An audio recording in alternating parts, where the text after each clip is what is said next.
Good evening, good morning, good afternoon. Jason and Steve and Robinson Jeffers. We're here to welcome you back to the back porch.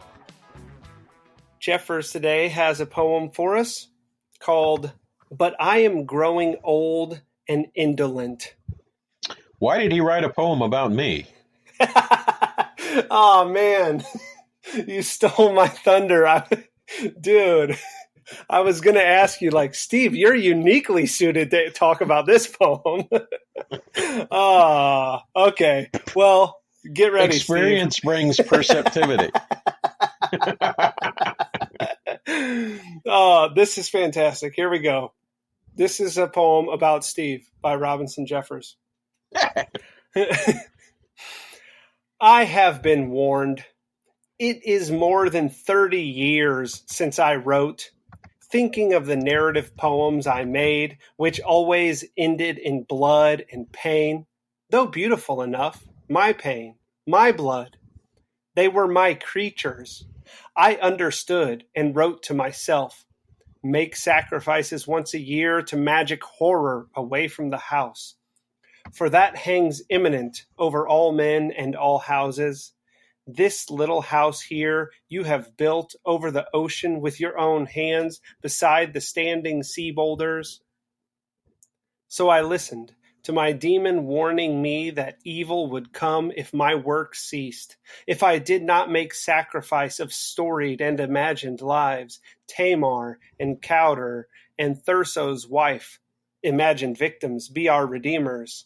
At that time, I was sure of my fates and felt my poems guarding the house, well-made watchdogs ready to bite. But time sucks out the juice. A man grows old and indolent. Bah. Well, I haven't heard that before. Okay. But I don't know why the part there, this little house here you have built over the ocean with your own hands beside the standing sea boulders, it's in quotes. Yeah. Is that from some other poem of his, or am I? I don't know. Okay, so I don't know the answer to that question. I think that what he's after here is he's saying he put it in quotes because he wrote this in his journal way back when to his future self. Gotcha. So right? Yeah, I love the capture of with age and time comes a sort of a leveling out of one's expectations and dreams. You start to reality starts to mix with the impatience of youth, and you realize, okay, it's probably not going to be as good as I had thought it would be, but as long as I keep writing these poems, there's hope. Yeah. But I get tired. Yeah, right. Time sucks out the juice. One of my friends from the past, who's a writer, recently said on Facebook that she's spending less time writing these days. She's not sure why. She still has all kinds of ideas. But when she sits down at the keyboard, as she's put it, her fingers get fat.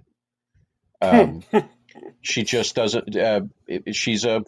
She's a grammarian, so as she starts, in the past she could write and then come back and fix it, and now she gets caught up in the mistakes. Right, her finger hits one letter instead of another, and she's got to stop and fix it, and then the flow of thought slows down. And she says, "I wasn't this way when I was young. I could just hammer it out and then go back and fix it. Now I gotta fix every little mistake as I go along." So I think there is something to that, and of course, the little listeners wait impatiently for me to get old enough to stop making these podcasts. So as long as we keep recording them, I'm not that indolent, apparently. That's right.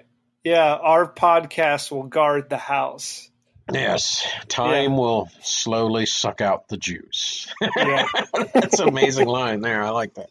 yeah, yeah. It's pretty fantastic. Okay, Steve. So today we're talking about fiction, right? Like why we should teach it in our classrooms, what place it has in this busy, technologically advanced, factual world of ours, why fiction is worth our time. And I thought that it would be maybe not appropriate, but I thought it would be as good an introduction as any to start with a confession. I don't think you know this about me, that although I have read Wendell Berry's poems and essays extensively, I have never read a word of his fiction. Well, I mean, there was this sense of you being uneducated. I just now have. I always knew you were an ingrate, Jason, but now I know why. The proof, sir. I have the proof. At your own tongue, you have made it clear. Well, so that's a great place to start. Let me start by this. I have a lot of reasons. I can talk all day about why stories, quote unquote, fiction, which the term bugs me a little bit. Thank you. Good. Well, let's not. We'll start there later. Okay. Yeah. But the use of stories in the classroom is a wonderful, wonderful thing for a number of reasons. But you brought up Wendell Berry, so it's your Mm-hmm. fault. If Absolutely. if our listeners are not familiar with Wendell Berry, he is an American treasure. He's now in his 80s. He lives next door to where he grew up. He in his youth went to the University of Kentucky and then spent some time out in Berkeley studying with Stenger. It's Stanford, isn't it? Stanford, yeah, Yeah, Wallace yeah, yeah. Stegner, and Mm-hmm. who was kind of his mentor, another great That's right. novelist. And if you haven't read Stegner's Angle of Repose, you've got to. It's just a Okay. necessary We'll thing. have a link to that because I haven't read it either, but I want to now that you say that. All right, and then he went in the '60s. You got to think this through in what's going on in our nation. Having sort of graduated, gotten his master's degree, and whatnot, he heads to Greenwich Village right in the Mm-hmm. '60s, and he's in that Wow. whole thing. But but but the heart called him home, and he wound up purchasing a plot of land next to his father's farm, and has been a farmer ever since, and has written extensively, which is how most people know him. I mean, he's not the world's most famous farmer. He's a quite famous author, and Mm-hmm. he has written in three absolutely connected but differing tracks. He has a long line of writing essays, often Yes. published in periodicals, but they're tremendously astute and Oh my worthy of gosh. close reading, multiple readings. Philos, Absolutely. of an armchair philosopher, to be sure. Mm-hmm. With that as well, he has had the lifelong writing habit of writing at least one poem every Sunday afternoon. So over the years, he has produced quite a large collection of poetry that follows his philosophical notion, which people call him the father of slow food. He has Right. an environmentalist uh, streak in him. He's upset that his home state of Kentucky has been so ravaged by strip mining and whatnot. He's concerned Mm-hmm. about the agricultural business, and I know I'm turning this into an episode on Wendell Berry. But all of That's this to okay. say that I have friends who love his essays and have never touched anything else he's written. I have a few friends who mainly know him as a poet. They've run across the Mad Farmer or some other famous poem of his, and Mm-hmm. and that's how they know him. I came into him through his stories, and still believe that if like my one friend who's a decade or so older than me says, I don't have time for his stories. I got to go straight to the essays. I'm too old to mess with having to work through his stories and figure out what he's trying to say. I just want it plain and simple. Give it to me. Now, plain and simple is in quotations when you're talking about his Yeah. essays, but Yeah. I got to go right to I want it just an intravenous injection Yeah. of Wendell Berry. And my reason for having stories in the classroom is similar, I think, to why Wendell Berry has spent so much of his time writing up a large collection of fiction, all centered around this place, this fictional place, Port William, Kentucky, Yeah. Port William. and it it embodies the things that he's trying to preach in his essays. You see the kind of people that he thinks we ought to be, as opposed to just premise upon premise to the following conclusion. You come to live in a community that to him defines what the best of agrarian society embodies. And Right. he's part and parcel with the old Southern agrarians. Mhm. Richard Weaver, I would have loved to. I don't know if it ever happened, but if he and Flannery O'Connor had ever gotten together, there's in a conversation I would love to have been a fly on the wall for. Oh yeah. But this love of his place, this love of uh, old rural America. I don't know how else to put it. He's not in love with the past. He just sees something that's been lost, and he's saying, what would it take? We have to recover some of the love of land, or our future looks bleak. So the first and main reason I love to have stories in my classroom is because they embody ideas, as opposed to just telling students who they ought to be. I'm able to show them both positive and negative examples, and there's an incredible power. It's just as important that there's a really good bad guy in the story as it is that there's a hero. Yeah. The antagonist is has to be equal to the protagonist, or it's a terrible story. Yeah. Yeah. Right. And okay, so let's hammer that out a little bit, because I think that's huge. Barry, you're saying, does it well. I believe you, and I'll find out soon, because I was recently at a book sale, and they had A Place on Earth and Jayber Crow. They were each $1, so I got them both, and we'll see. I don't know, which one should I start with. A Place on Earth will get you into the scenery better. Jayber Crow is probably his That's best kind of novel. his thing, right? Yeah. Yeah, Okay. yeah. Okay. So I might just start there. But in any event, yeah, I think that what you were saying about the way that fiction embodies, I don't know, that rings true for me, and I think that's in contradiction to your buddy who you mentioned earlier, right? This sort of just give it to me straight, right? Cut the crap. Yeah. I don't have time.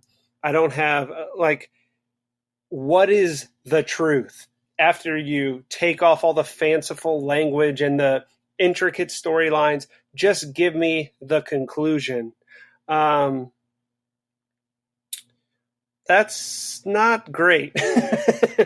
Right? I mean, that's a sort of thing that is really kind of not human, I would say. At least not all that a human can be.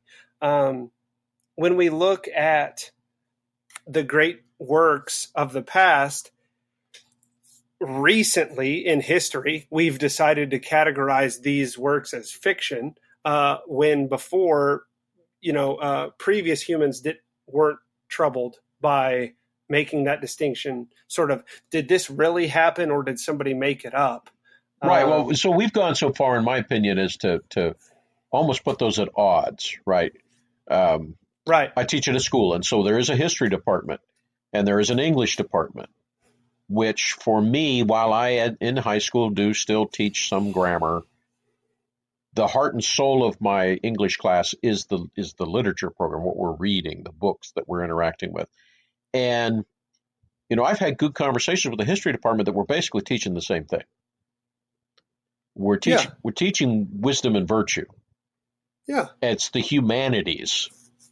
And Right. and so you get to teach stories that we're pretty confident actually happened and how they happened, and but it's still the story, right?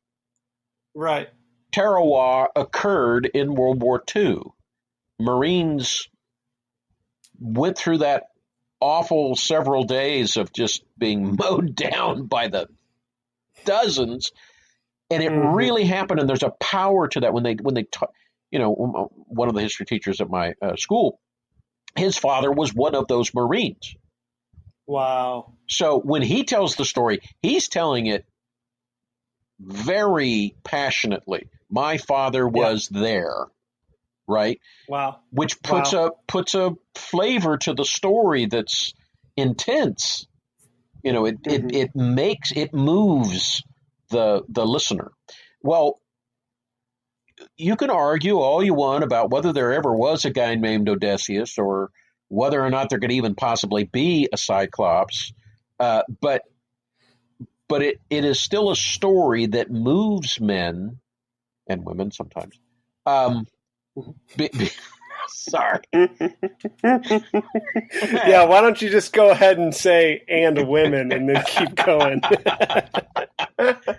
Well, so a side note on Homer: the guys really get into Iliad. The girls like Odyssey better. So many women have liked the Cyclops and Odysseus, but Uh-huh. probably Penelope more. But so you're reading this story, and the fact that it isn't, I even hesitate to say it isn't historical. The fact that we don't have evidence, artifacts to prove that a guy named Odysseus actually did this, doesn't Mm-hmm. get in the way of it being a really good story that still moves us towards wisdom, moves us towards virtue, Good. makes us Good. better people. Right. So that's a big thing, right? Is the movement, the movement of the soul, be it historical or literature, right? History or literature, it's a movement of the soul. I think that is a really important point because uh, after the Enlightenment happens, and we get this idea of we start getting very specific about fiction or nonfiction. Right. What we've done is said, okay, movement of the soul, forget about the soul. The soul doesn't even exist. Now, what words do are they either inform about something that is real, factual, that's not something that happened, or they're entertainment, right? Right. They're just something, they're fanciful, but they're not factual.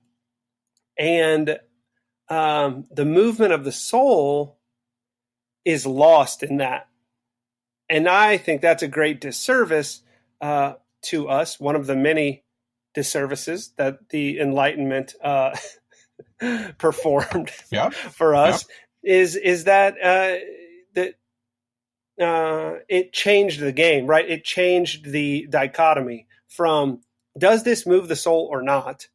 And when we say move it, I guess we could say it can also move the soul away from goodness and virtue, Certainly. away from wisdom and truth and beauty, and that would then be bad. Um, or does it? So does it move the soul toward the good, or does it not? That dichotomy was replaced with: does this inform my mind, or not? Right? Can I use this or not? Right. So back when we believed stories really had this power, Mm-hmm. we were, if you remember, Plato wanted to ban certain kinds of reading from the Republic. right? You can't Right. read Right. the taste. I think the moral imagination of a child is going to be damaged if they read bad literature. They're not going to Hmm. form the proper loves that they should have, right? So Hmm. 1930s Frank Baum drops, sorry for the pun, a bombshell on American and Western literature. That was pretty good. I'll allow it. I'll allow Okay, it. I like all that one. right. In the form of Wizard of Oz, where we have for the first time in Western civilization a good witch, and it was Yeah. very controversial. You can't this is like a fairy tale, right? The whisk away in Hmm. a Hmm. tornado and goes to this sort of fairy land of the land of Oz, and meets up with a good witch, battling bad witches. There's still bad witches in the story, uh, Hmm. but a good witch. And there was great concern that this would confuse little minds. Wait a minute, my definition of witch doesn't include the notion of good, but Right. it I think you're right. The Enlightenment has made it possible for us to have this ambiguity about morals and stories, Right. and brought. Right. So Baum is in perfect alignment with the Enlightenment there, Right, right? Because there's no such thing as a witch. So who cares if a witch is good or bad in my story? It doesn't matter. I'm just telling you something. So it's either entertaining or not. So who right, cares, because right? it's Like there are no rules. I can make it be whatever I want. and kids will be entertained by it, and it's just not going to matter, right? But Exactly. but it Exactly. does, and I don't have a problem. It does. I don't have as big a problem with, say, teenagers who want to go watch a movie in which an ogre and a donkey are walking around having a chat, Sure. cracking jokes and letting off farts and whatnot.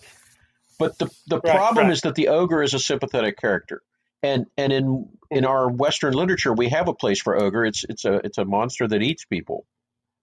It's Hmm. not good, and so Right. now we have this sort of anti-hero, this valueless. Because, like you said, ogres don't really exist, so we can make them whatever we want them to be. Hmm. And types do exist, right?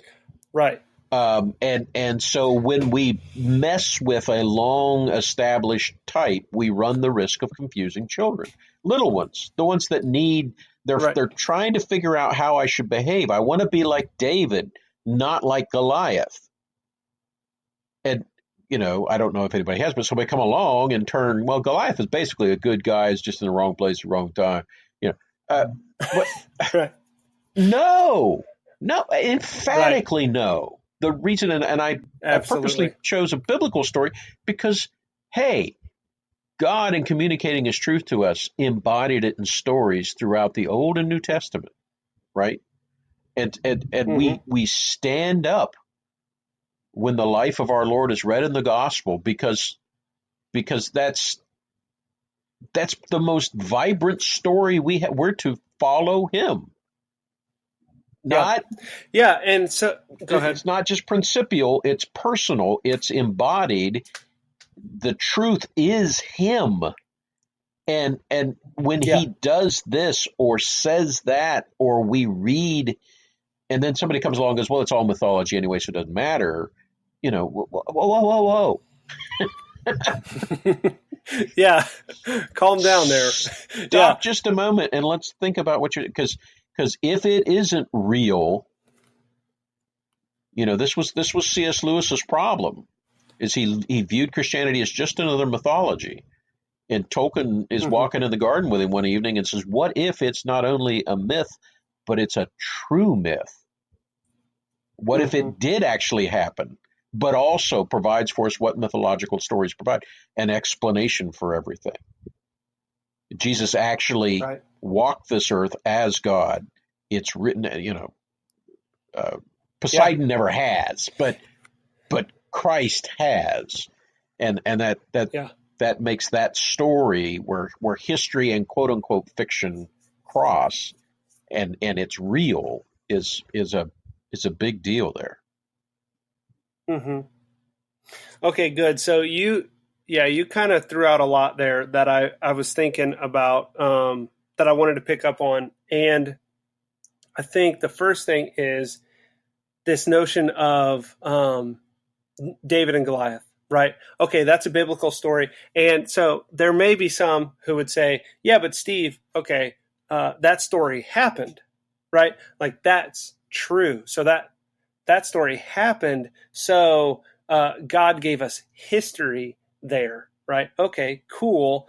But then I think it's a pretty easy move from there to the parables, Right. Mm-hmm. right?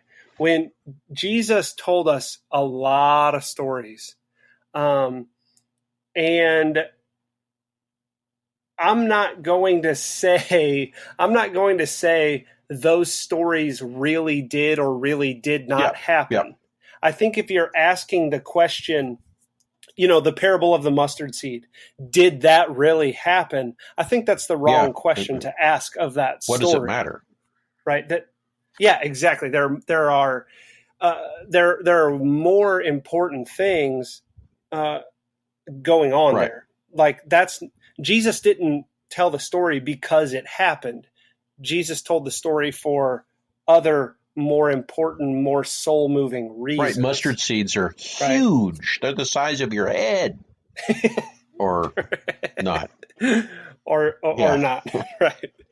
Yeah. So no, I think that's really good. So that God has given us stories that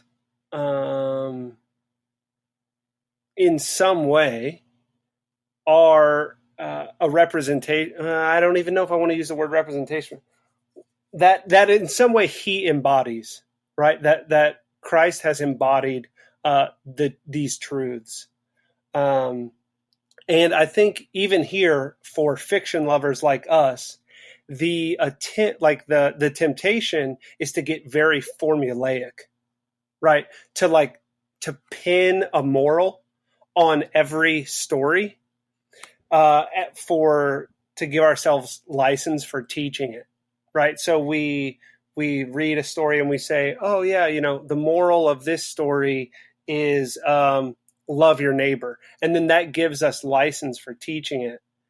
Yeah. Well, that may not be a bad move, No, but I think it is a again, bad move. it's the wrong thing. Yeah. Okay. Good. I'm glad. No. I'm glad you do. So Because it's not the thing, right? That's not what the story's after. And to you effectively neuter the story when you do that, because if the story, if the fictional story could be reduced to the moral that you have reduced it to, then it is a waste of time. then there's no reason. Yeah, there's no reason to tell the story. Just give me the moral, and I'll move on. Exactly. And I think that you mentioned earlier the transcendentals. I think that they are best wrapped up in a story, right? They're true and the good and the beautiful all coalesce into one beautiful, true, and good thing in a story. If it's a good story, right? Mm-hmm. If it's a great story. Mm-hmm, mm-hmm. Yeah. And beauty's purpose is to move us towards the true and the good. And so when art, the storytelling art is done well, we forget that it's a story because we're in the story.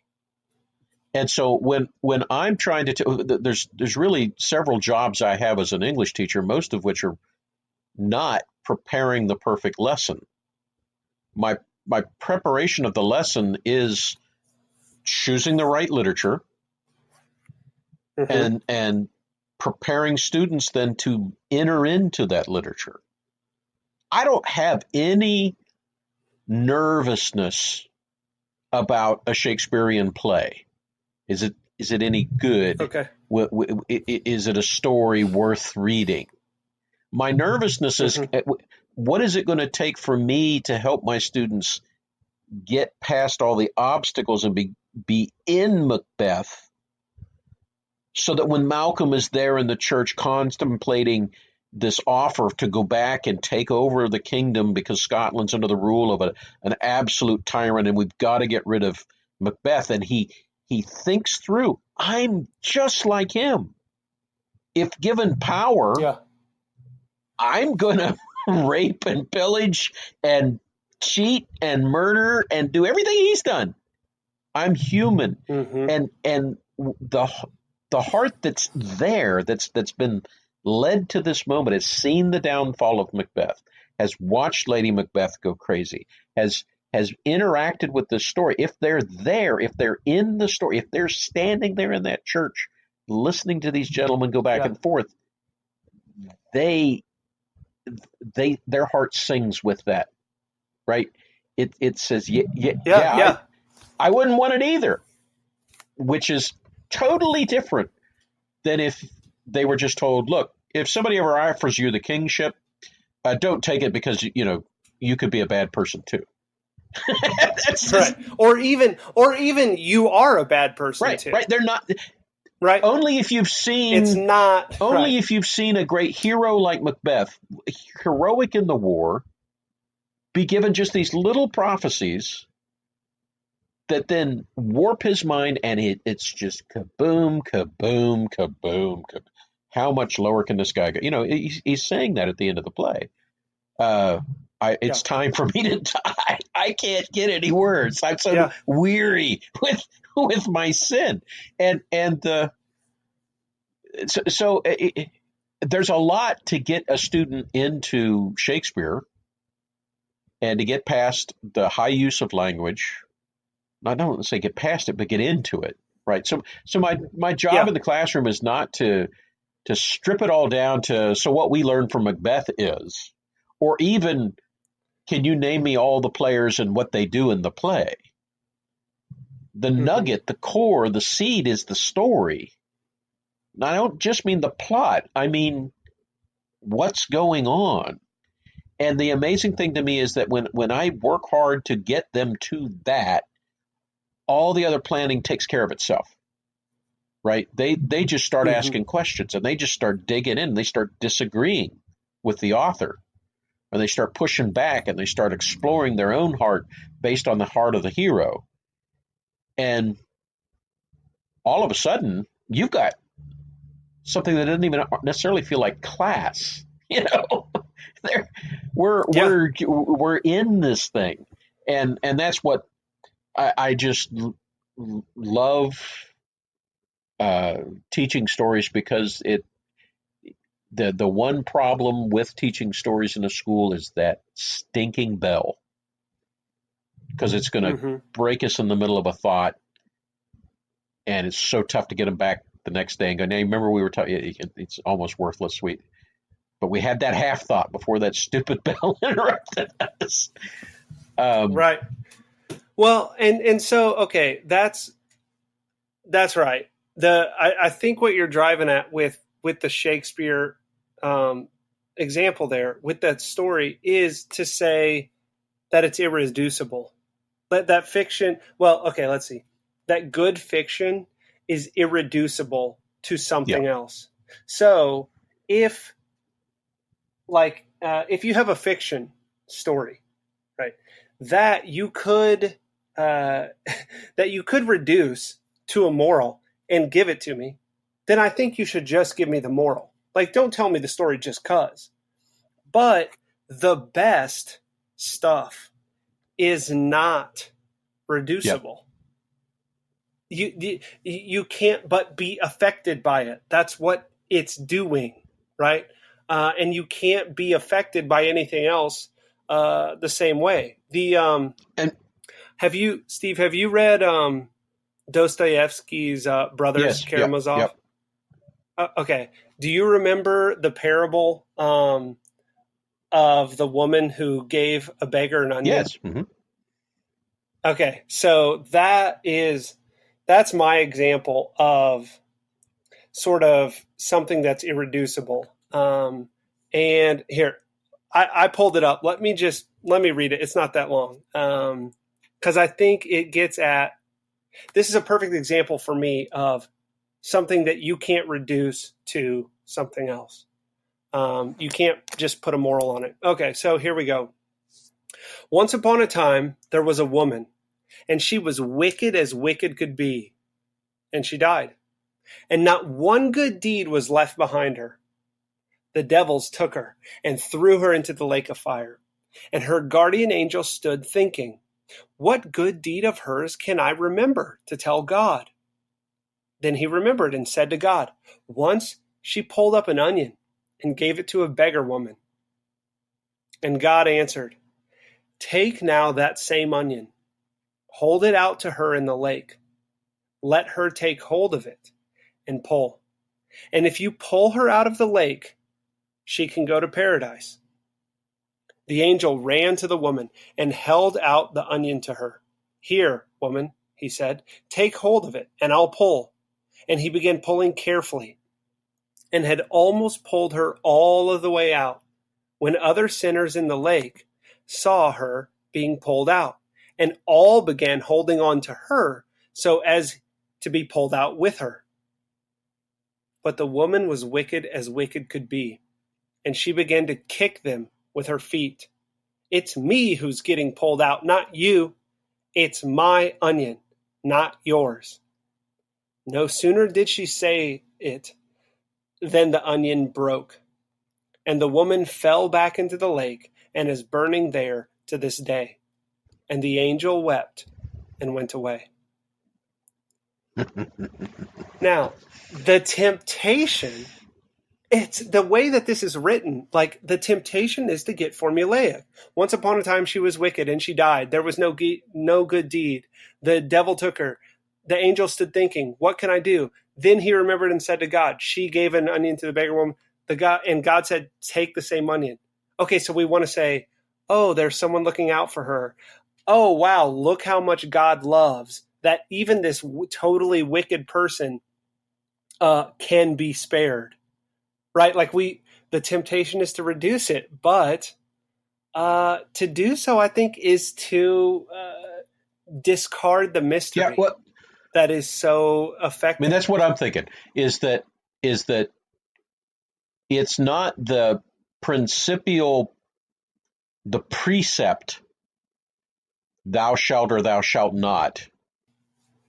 It's seeing this scene in your mind's eye, right? That's the benefit, is that I see the onion, I see the string of people, I see the look on her face as she begins kicking at them, right? Well, and sometimes I am the one, right? So right, I'm holding on to the onion. So like I am kicking at other people. The personalization of it is when I enter in far enough to become part of every man, right?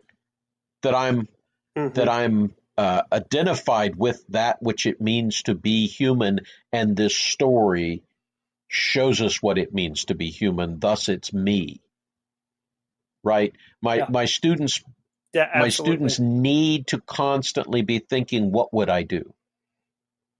How would I respond? Is that me? Is that not me?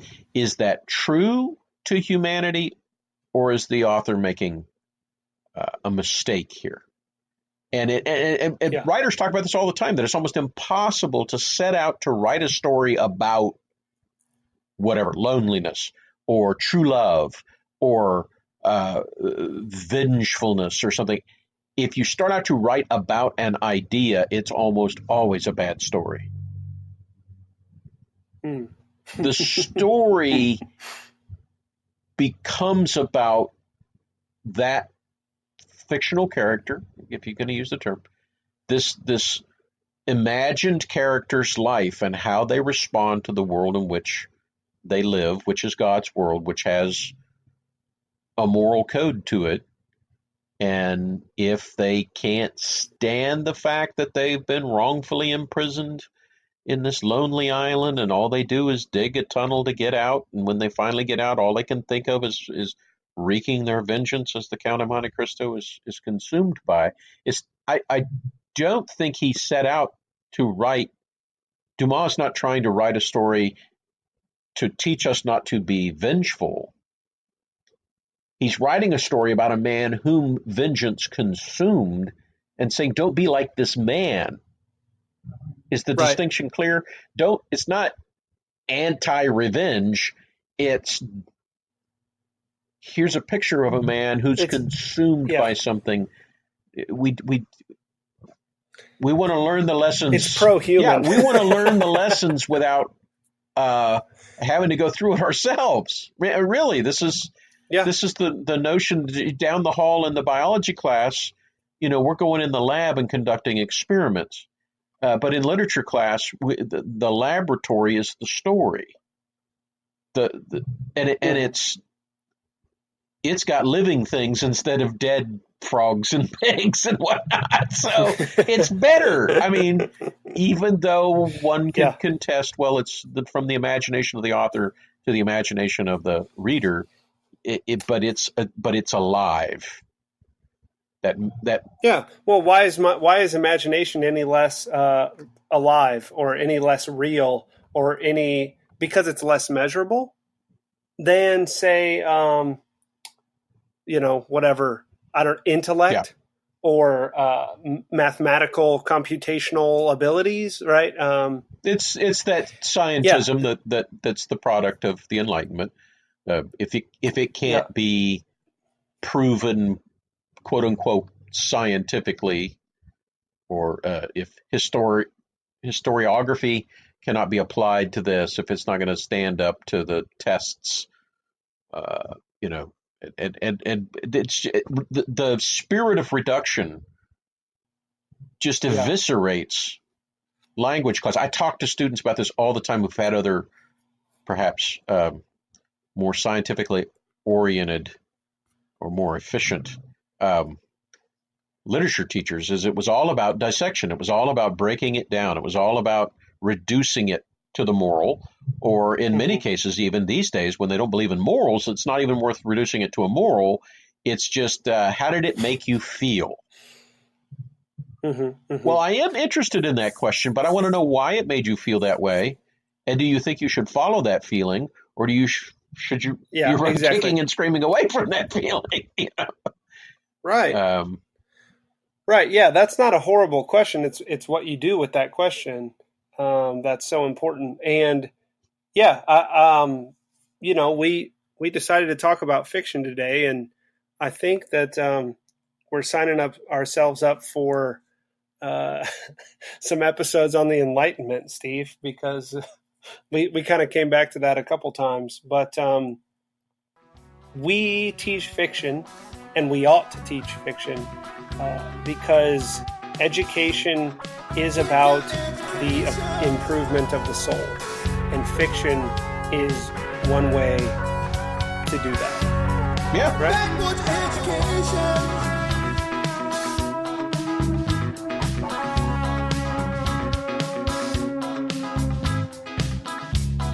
You can't have your meat if you don't eat your vegetables.